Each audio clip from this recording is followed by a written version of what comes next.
Hello and a very warm welcome. My name is Munizae Jahangir and I'm moderating this session on behalf of Beacon House School. I'm a journalist and editor-in-chief of Pakistan's first digital media platform reporting on human rights issues, voicepk.net. And on behalf of Beacon House School System, the organizer of School of Tomorrow events, I'd like to welcome you to a world of tomorrow, 2020 and beyond. Towards happier futures, we all hope, the 13th edition of SOT events and the third one that is fully virtual.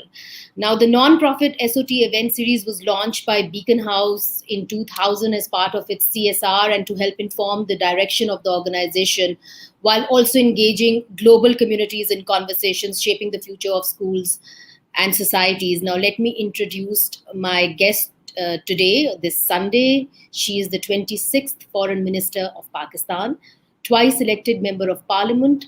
Hina Rabbani Khar's term as Foreign Minister is best remembered for the regional pivot to Pakistan's foreign policy. And as the 26th Foreign Minister of Pakistan, she concentrated on building ties with Pakistan's immediate neighbors, especially India. We all remember her trip to India and how she, charmed the Indians at a time when things were very hostile.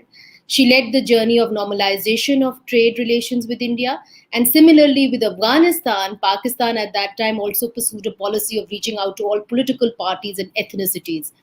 And in a difficult time of increasing economic sanctions, Pakistan pursued to cement ties with Iran. Hina Rabbani Khar has also served as Minister of State for Economic Affairs for 4 years and Minister of State for Finance and Economic Affairs for another 2 years. And during these years, she was one of the lead person in Pakistan's economic diplomacy, both bilateral and multilateral. You will also have an opportunity to ask her questions in the later half of this program. And I will give you at least 15 minutes. So start thinking of your questions, shooting them out, and I'll be reading them out to her. And you'll be able to hear her and ask her questions directly through me. Not directly, indirectly. Hello, Hina, how are you?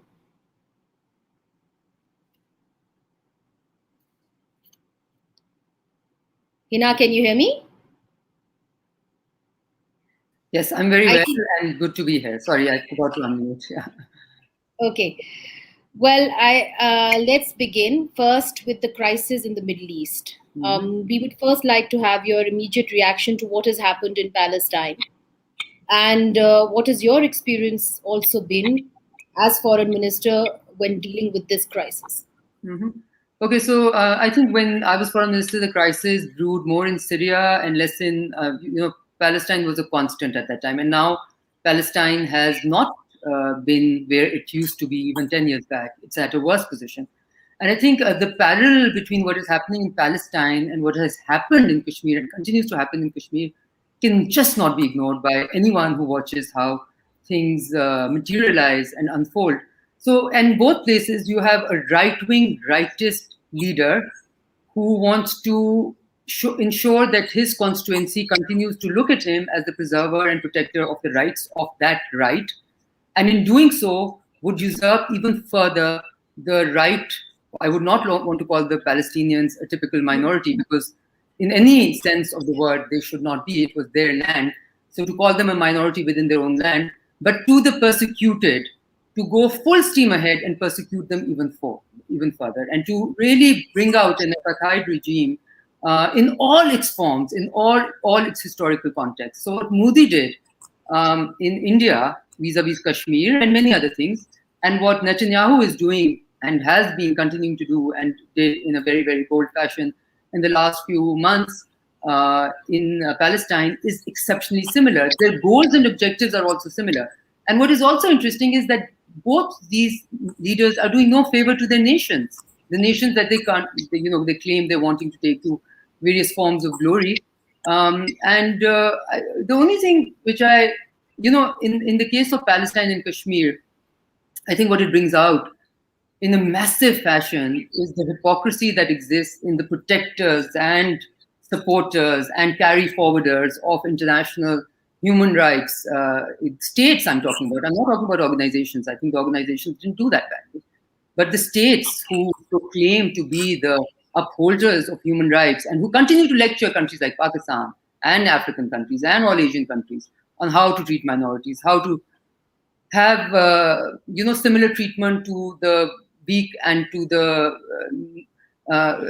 so all of that comes and exposes them when it comes to Palestine. But I'll also like to talk to you about the two-state solution, because I spoke to some human rights activists within Palestine at the time in Gaza, actually, when there was a full-blown artillery fire and rockets being showered on Gaza. And they said that for us, a two-state solution is still a reality. On the world stage, is it still a reality? Is it still something that is workable? Look, Munizae, let's not be delusional. Okay, I think a lot has changed on the world stage vis-a-vis the question, and I'm not at all talking about the authenticity of that change or whether it was fair. But I think President Trump's efforts in the last, 2 years of his presidency, of his government, of his administration, to use the correct words, have dented the overall ownership of that by the world stage, okay, by many world powers.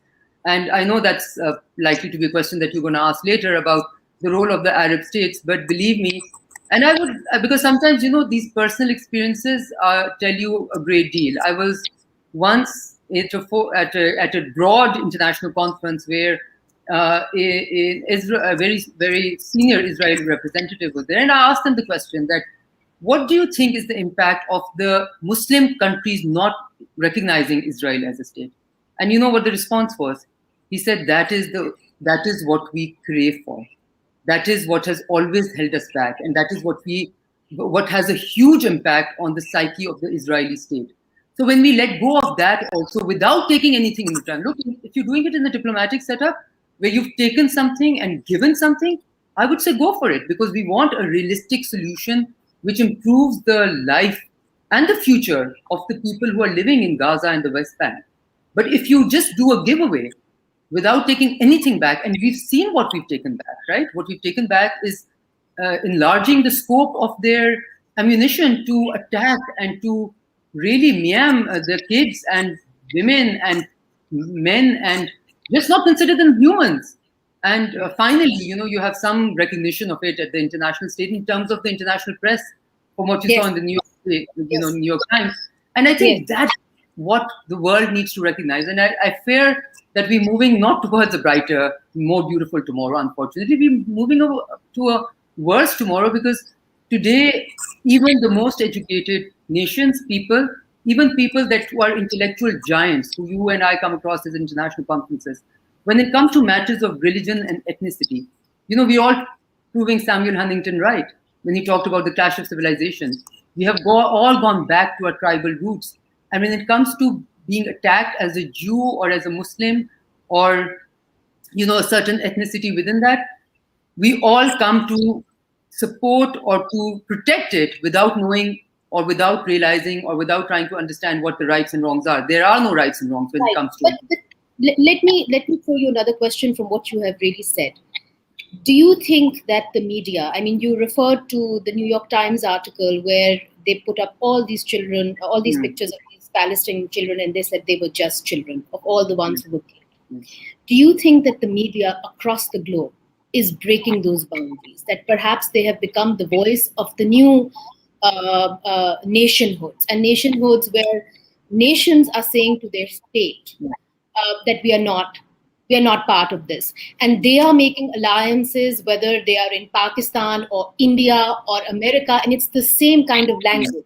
The language of the left, it is a language of the progressive liberals, it is a language of people who believe that it has to be beyond borders. Do you think that is being strengthened by social media and now perhaps even the mainstream media? Okay, this is so interesting that you say that, because I could write a book on that, and I was actually thinking of at least writing a long article on that, because what is happening in the world, to me at least, is as states are being regressive, and I'm going to call them regressive, as states are abdicating their responsibility. By this, I mean important superpowerish states and all other, I would include many European states which are not superpower status, but have an important voice on the international forums when it comes to human rights, when it comes to international law, etc. as they are slowly and steadily abdicating that responsibility to voice the right, citizens of the world are taking that responsibility. And I think Black Lives Matter in America was a very big sign of that. What happened in India to some extent, yes, and we were all, you and I were all disappointed with how they did not come forward in a bigger way. But on the Palestinian issue, if you look at the streets of London, they were perhaps, more filled with people protesting than the streets of many Arab countries, perhaps even Pakistani streets, right? So the citizens of the world, in many ways, through social media, right and wrong, because there's also a lot of misinformation in the social media, and it depends on what you want to read, and you can continue to, because of that, only read what you want to read. And a little bit in the mainstream journalism, in the mainstream media, you saw a change this time. And believe me, Munizae, I believe a really big factor or a really big step that was taken this time, many steps, yes, but nonetheless something that we can celebrate, that probably for the first time, because of the liberal voices within the US Congress, such as Rashid, such as AOC, etc., this question or this issue was seen from a completely different lens. For the first time, the Palestinian sensitivities, how they were being, butchered, how children were being butchered, came in. Even the information was not allowed, in some ways, to be spoken. So I think that, and there have been articles written, by the way, on the slight change in language that has been seen in the White House statement itself, which it talked for the first time, much as, I believe it's nothing much to celebrate, but it talked for the first time about equal rights for both in the future. And I have no love lost, or I cannot celebrate at all the role of the Joe Biden administration in this. I think he disappointed all of us immensely. And that shows that there are certain factors which will always remain tribal in many ways, and clash of civilization oriented. But tell me, you have been foreign minister. This impact that let's say civil society has or people have, do they have that kind of impact? Does the impact have the power to at least propel people or encourage them or encourage states to think in another way? Has that happened during your term, where there has been a certain reaction by the people and you have had to rethink your policy as foreign minister? Okay, so this is a very interesting question, because there are two things. I believe leadership is not about following the overall direction or the hysteria that is being created, but following the path which you think is right. So if you ask me to, give you an example of our times, with India, we followed the path of normalization of trade, even though it was not popular. So if we had listened to the voices from the streets, because we have shaped that narrative over years and decades of disallowing trade to be in the best interest of Pakistan, the streets will always tell you that that is not the way to go, right? No matter how much you try and shift it. So you do what you think is right. But the pressure that comes from the streets when the state is doing something which is, for instance, the US withdrawal in Afghanistan is in many ways a pressure which is coming from within the US, that this has been a too expensive a war, too less has been. And we all remember the Vietnam War. The US did not pull out of Vietnam because they were killing too many people or because they had brutalized beyond what any state should be doing. They pulled out because they were losing their youth, because their youth and their university students came out in the streets. So eventually a state always responds to the pressure that is inward, that is coming from emanating from inside rather than pressure from outside. However, Munizae, let me say this uncategorically. I feel that all Western states and countries like India, who we thought were the Nehruvian India and the Manmohan Singh India and the Vajpayee India, all states have become much more crude in pursuing hardcore self-interest at the cost of what may come. And in many ways, all states have also become very disregarding of immune. You think immune to Pakistan also, don't you? I mean, when it comes to human rights issues, when it comes to minority rights issues, all states are becoming more right-wingish. India is a primary, brilliant example of it. And by the way, the interesting part is that many of these leaders perhaps realize, but still will take the chance of the fact that much of this poison cannot be reversed. And we know this from the Zia regime in Pakistan. And we know from the games that we played at the behest of the US with the Mujahideen in Afghanistan, that once you let out these genies, it's very difficult to unroll it. It's very difficult for the state to suddenly decide, okay, now we've polluted their minds with, you know, terrorist thoughts and extremist thoughts, but now we want them to be less extremist. It's good that you're talking about Afghanistan, but before we go on to Afghanistan, there's one question I must ask you, which is that Pakistan is always questioned about its double standards. And we saw a little bit of that with our foreign minister, current foreign minister, Mr. Shah Mahmood Qureshi, was even accused of being anti-Semitic and all of that. Firstly, what is your opinion on that interview? Okay. My opinion is that it's interesting, okay, because a lot of the world that we live in today is less about the reality on the ground or the correct and the incorrect and what becomes the narrative, right? So if you look at the word Semitic, what is the word? Where's the word coming from? It is anti-Semitic would be also anti-Arab, because Semitism basically refers to Arabs and Arabic and Hebrew and one or two other language, all languages which are Afro-Asian descent.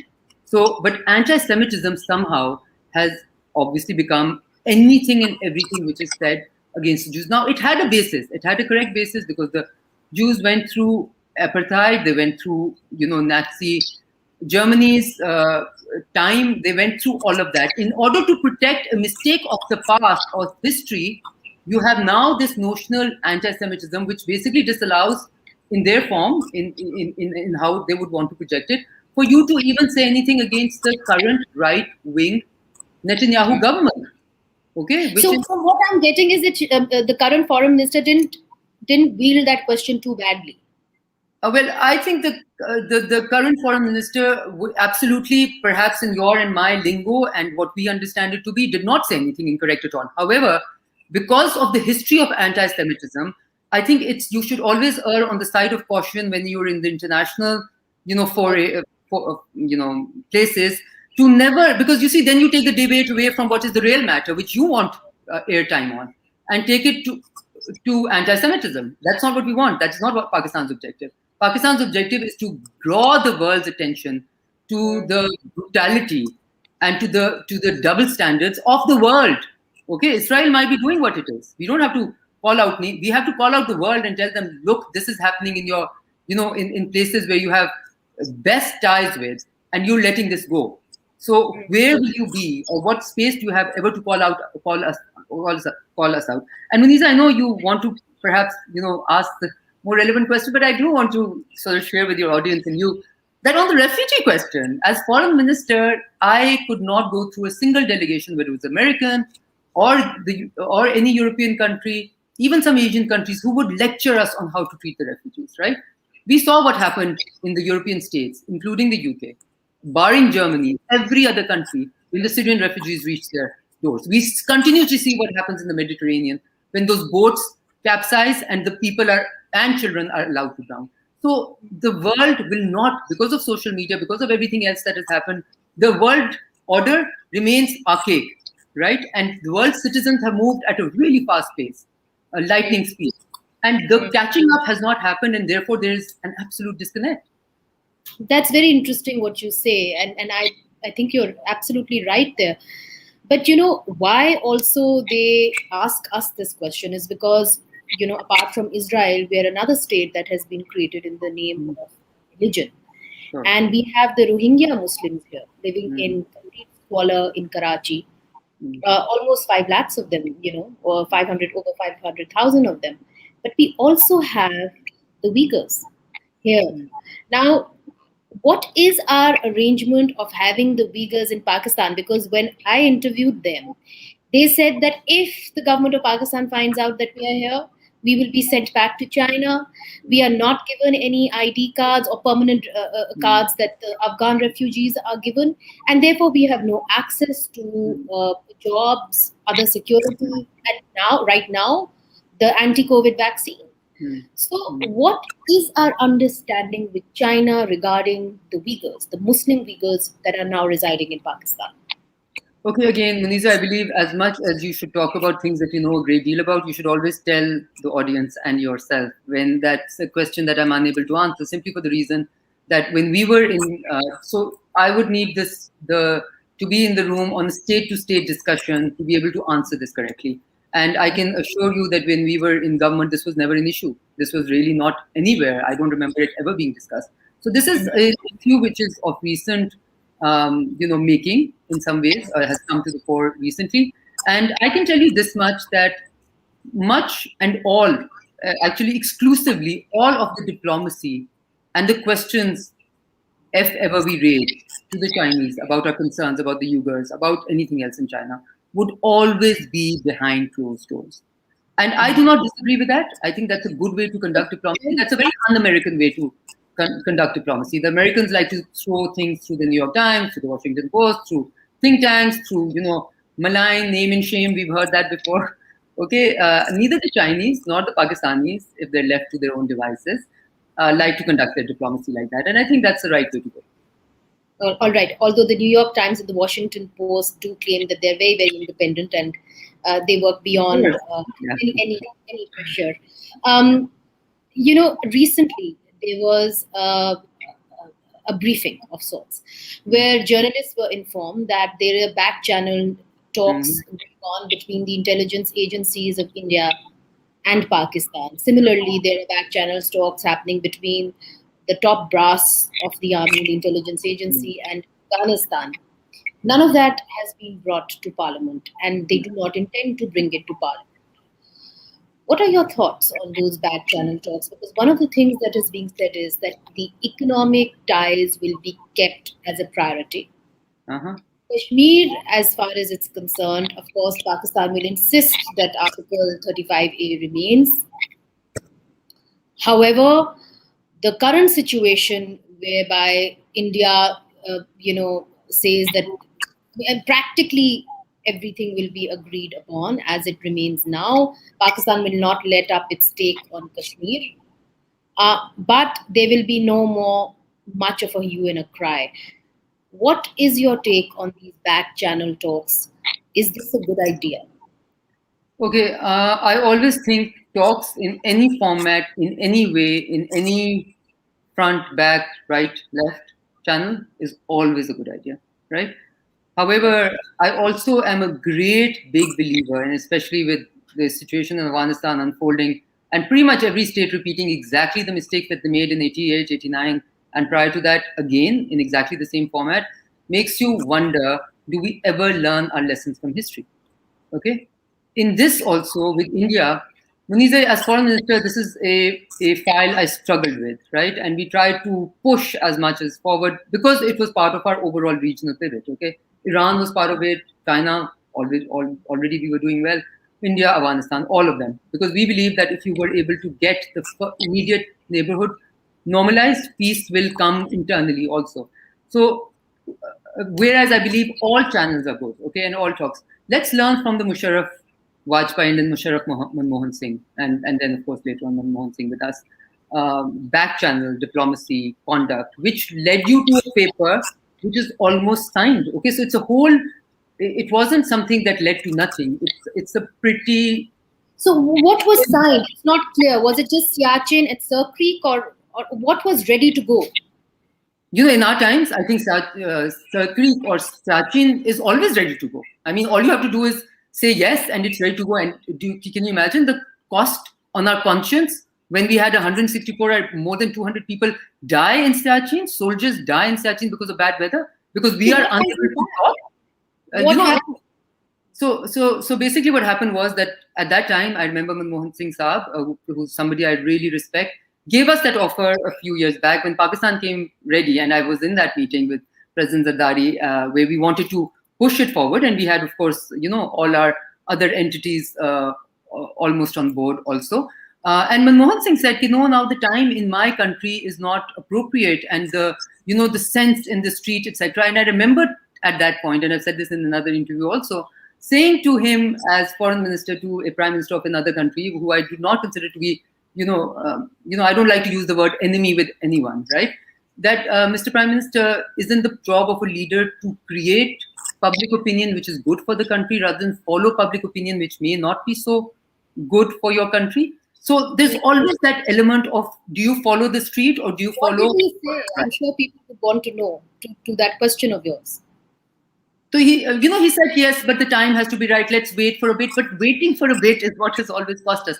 In my time as foreign minister, I read through many files. I read through the documentation that was done between Prime Minister Rajiv Gandhi and Prime Minister Benazir Bhutto, which was also initialed, okay, on Siachen. Now it could have been done that far back. Look at the cost of lost opportunities. So the lessons from history on that one is, on that back channel, India-Pakistan, is that please try and build some ownership of the people, because Musharraf talks were without any ownership, and then suddenly you let it come loose, and nobody was ready for it, neither the political entities nor anyone else. So it's important to, for instance, you're saying that the journalists were.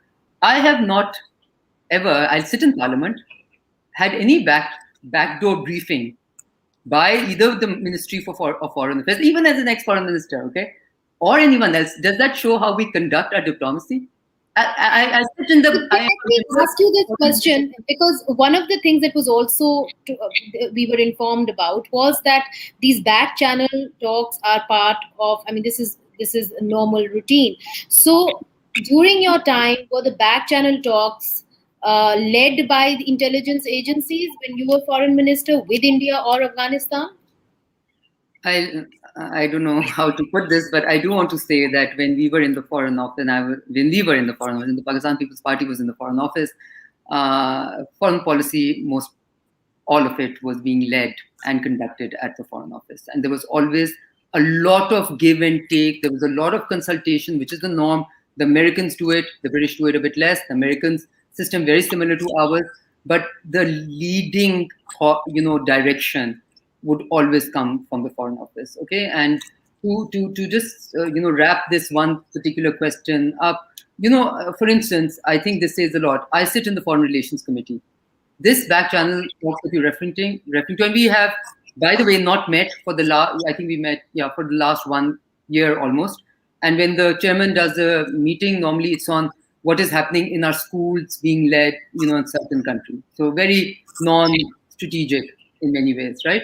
So what I'm saying is that if you are not going to build any ownership, and then suddenly the government comes out and say, oh, we have this thing with India. We've been cursing India the last 2.5 years, and we've been calling it our enemy, and we've said that we will never, come down. And I think, by the way, what do we need? We had an example in how they did that ECC approval of normalization of trade in some format, or opening up, certain imports from India. The finance minister coming and happily announcing it.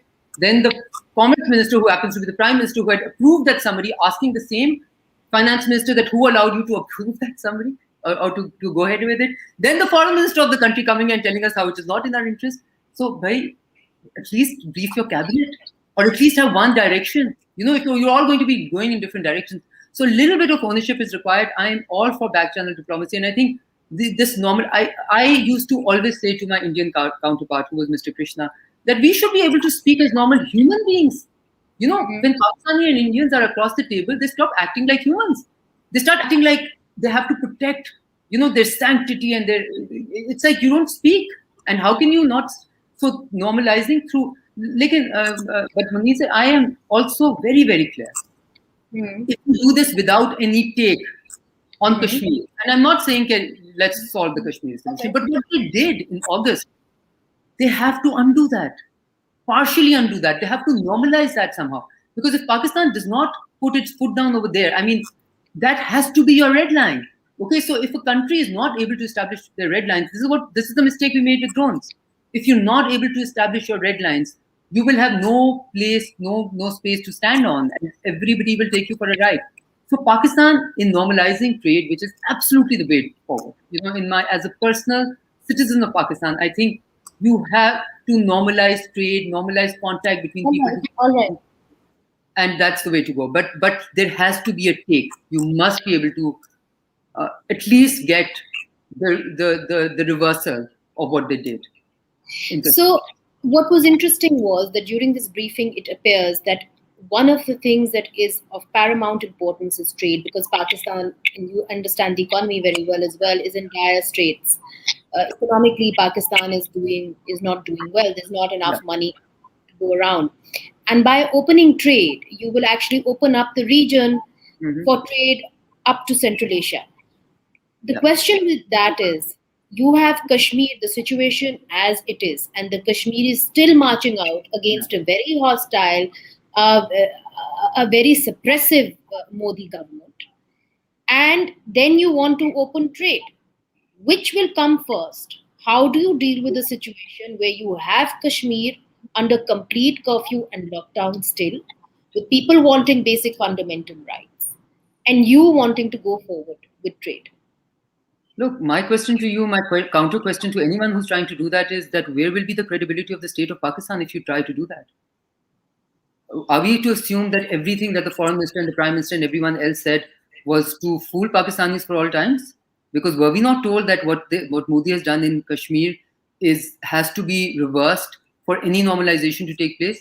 And if you're saying that without any of that happening, so we're not talking about a final settlement or a resolution of the Kashmir issue, but at least the reversal of what the Modi government did, which was also unprecedented, which is against their own constitution, which is against their own commitments of the Indian state to the state of Kashmir. Forget Pakistan, pre-partition. What is the bare minimum we should expect them to do?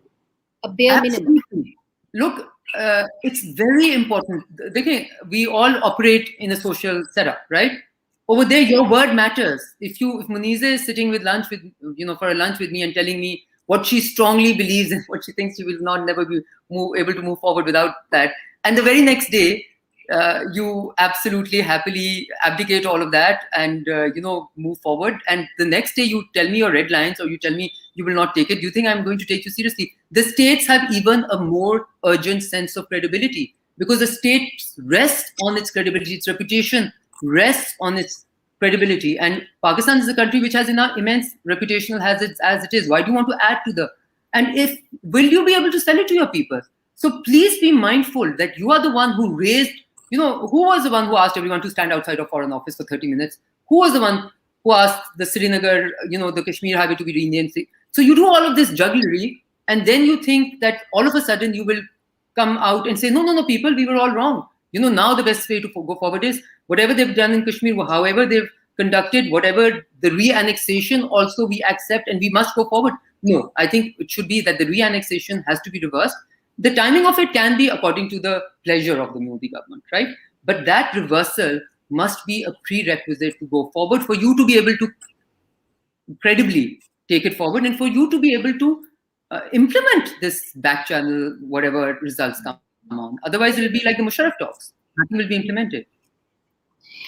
There are also back channels happening with Afghanistan. It's very important for us to ask you this question because you've been a woman foreign minister. And now my friends who are politicians, journalists in Afghanistan are calling me and saying that the situation is going to become very grave for women. We have already seen that the Afghan Taliban are now holding jirgas in Waziristan. There are media reports suggesting that they're doing that Waziristan is now really opening up. Whether that's true or not, we cannot ascertain simply because independent media journalists are not allowed to go there, to that area without permission. The question is, what kind of a blowback are you seeing from international troops moving out of Afghanistan, with the Taliban moving into some kind of a power sharing agreement? And it seems that Pakistan at the moment is backing the Taliban. What kind of a blowback will it have for our region, in particular for the women of Pakistan and Afghanistan?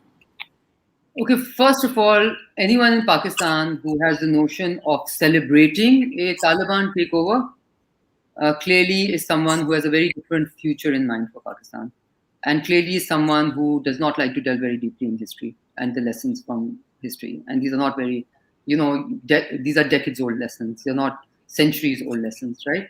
If there is an extremist, and make no mistake, no matter what you want to eulogize them as, the Taliban are extremist in many ways, right? And I think many of the accounts that I'm seeing lead you to believe that much may not have changed in their eventual behavior if they are able to do a complete takeover. Okay, so if you remember the Najibullah time of government, 88, the Soviet Union announced, 89, they were out. Similar things is happening over here by September 2021. All US troops will be out, and whatever presence they have in any other form may remain. Now, I'm first of all very thankful that something that we pursued, we started, and I give credit to it for anyone and everyone who's been part of it.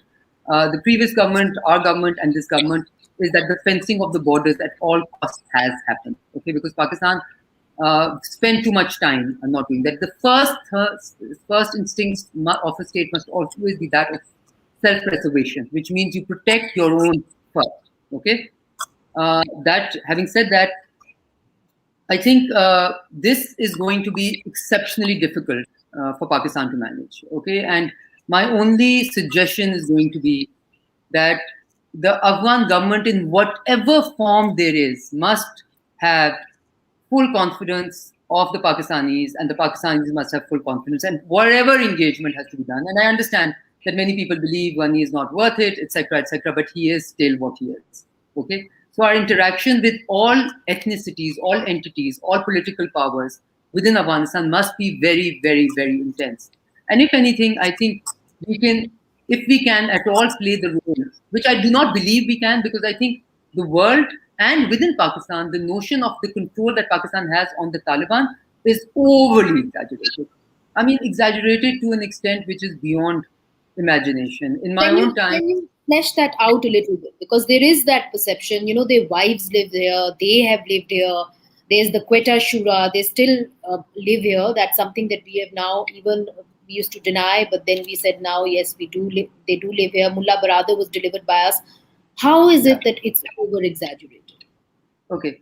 For the simple reason that the Taliban are probably smarter than all of us put together. Okay. And that they will use whatever needs to be used whenever it is their choice and their requirement to use it. But when they are in a seat of power, they will do as they choose without any notion of a sense of, paying back or, brotherhood or whatever benefits they might have taken. And I think history teaches us exceptionally important lessons on that count, right? Also, Munizae, more than anything else, where for me the breaking point, or the point where, this is many years back, I reached the conclusion that to rely on them is in many ways quite foolish, is their exceptionally close contacts with the Tehreek-e-Taliban Pakistan and their inability and unwillingness, forget inability, their unwillingness to ever break those ties when Pakistan was being bombarded day and night by them. Okay, and even today, I think to make that distinction is perhaps in theory you can, in books you can, but in reality on the ground, to make that distinction as to who's been given which space in Nuristan and who's been protected where, it's all exceptionally complex and complicated. And I think the deeper you go into it, the more you realize how complex and complicated it is, and how you cannot. It's very important that what you have said, that they had very close ties with Tehreek-e-Taliban Pakistan. That's extremely important what you have said. If that is the case, what is going to happen in Pakistan? Is there again going to be a reign of terror? This is the problem, right? Because those people in Pakistan who think it's worth celebrating that the Americans have lost, yes, I mean, nobody wanted long-term. I certainly don't think long-term troops presence in the region is a very good idea. It's a good idea at all. I think it will never normalize Iran. It will never normalize China. It will never normalize perhaps even Pakistan's relations with Afghanistan till there was immense international troops presence with Afghanistan. But the state that Afghanistan is going to be in and is going to grow into will have a huge impact in Pakistan. You cannot erase the footprints of the refugees, who have come in droves in Pakistan, and they are part and parcel of your society. It has an impact. All of this has an impact. So it will not bode well for Pakistan. Let me assure you, in my assessment at least, I can't assure you in terms of predict the future for the worst, but I in my assessment, that if there's a full takeover of the Taliban and by the way, the situation on the ground, I'm sure you as a journalist must know more than me, what you hear on the ground in the last 3-4 days, the recent attacks on students, now on teachers. Before that, apparently there's 6 active warlike post, situations as we speak. And things are not looking good. And then on top of that, I was just reading this account and, of Pakistan not having finally sort of broken all ties with their NSA and not wanting to deal with them. And for good reason, because if, in Afghanistan also, I think it's like, in all of this, one really important point also is, and that's been in my many years of experience with the Afghans, that the Afghans never take responsibility for what they do to themselves. They always want to put the responsibility on someone else. Okay.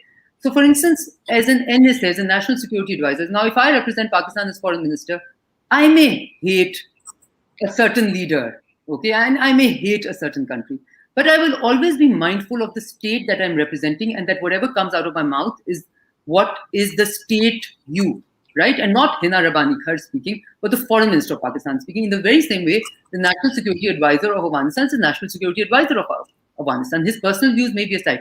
Now, I have witnessed many events, international important events, where what would come out of his mouth would be completely opposite to the Afghan position, to the Afghan official position. Okay. So perhaps you're referring to Abdullah Saleh.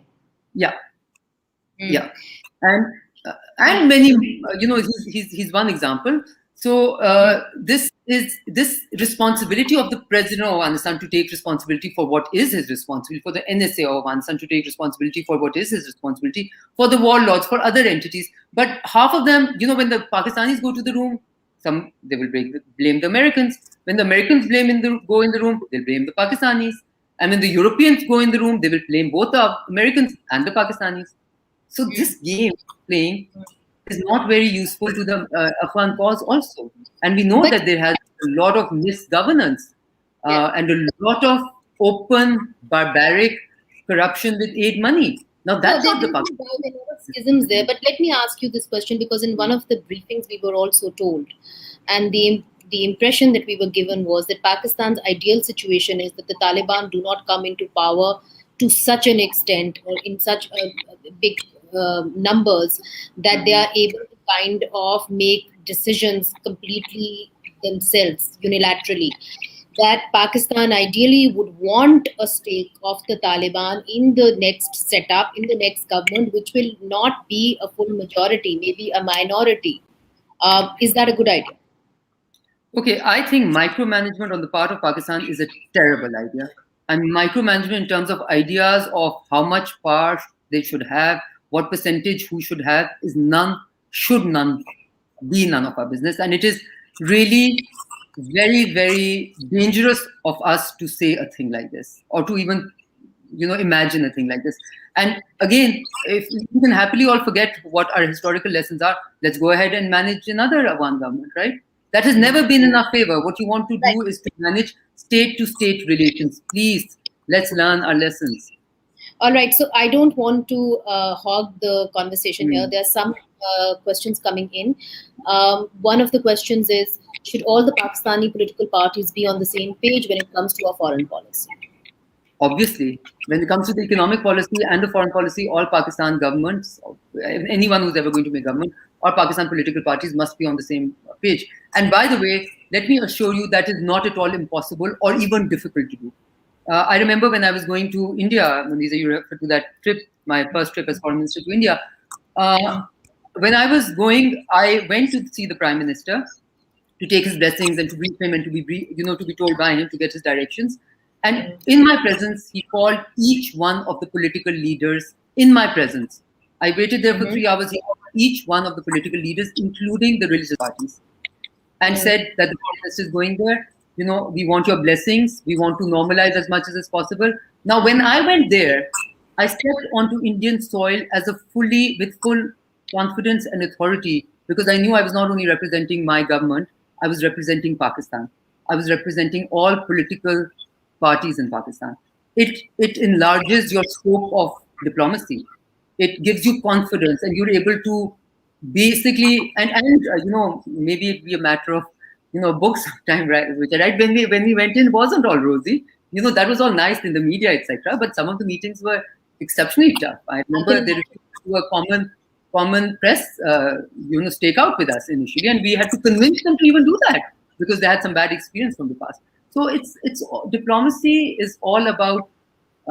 First of all, you have to have a vision, and I think it's quite possible it's quite possible, and you have to take your nation into confidence, and you take a nation into confidence by taking the political representatives into confidence. But there is a perception here in Pakistan that there is a certain lobby or institution that is very protective about foreign policy, and that the politicians do not have full control of the foreign policy, whether it is President Zardari, Benazir Bhutto, as we saw, she was called a national security threat. So was Nawaz Sharif, and one of his actual skirmishes with the establishment was over India.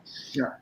So, how do we change that? Do you think we can change that, or is the foreign policy more and more dominated now by this?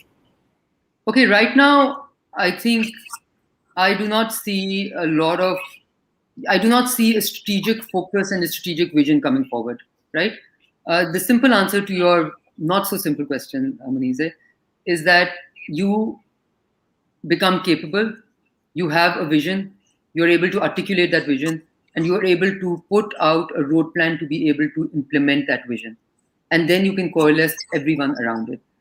You mentioned President Zardari. I was obviously, as president, he was a big force of guidance on the foreign policy. He had great interest, and he seemed to many times, if not always, point in the right direction. For instance, Pakistan did not become part of the Friends of Syria and uprooting the Bashar regime movement, which Turkey was everyone part of, because he believed that this Arab Spring is going to quickly turn into Arab Autumn, and we actually saw that happen, right?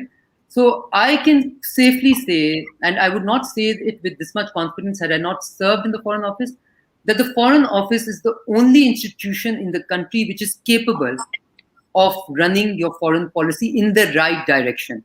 Okay, that's very important. A 20-year plus vision, and if you are able to use that institution is the premier institution and has it in it to be able to. And I think I absolutely was, and I cannot complain in the 3 years that I was foreign minister that anyone else was leading the foreign policy of Pakistan. Time is always short when I speak to you, Hina.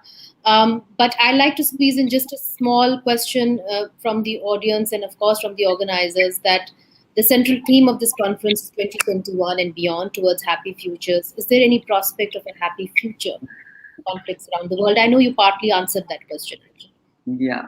So the perennial optimist in me, the indefatigable optimist in me would like to say, of course, yes, we are going in great places. But the realist in me, who has learned, who observes things, I cannot say that we are moving in a direction which can bring a happier future, because I think the conflicts are likely to become more rather than less. I feel a big part of why the world is going in the wrong direction is the threat perception which is emanating from China, which is being perceived as an immense power struggle by the US. And in US's reaction to the emergence of China, the whole international world order, which is already on its tatters, which is already being, challenged by many, many fronts, is just it's just imploding in many ways, right? I think a lot of what is the conflicts which are allowed to sort of trigger off and have been created in the world are because of that big power struggle.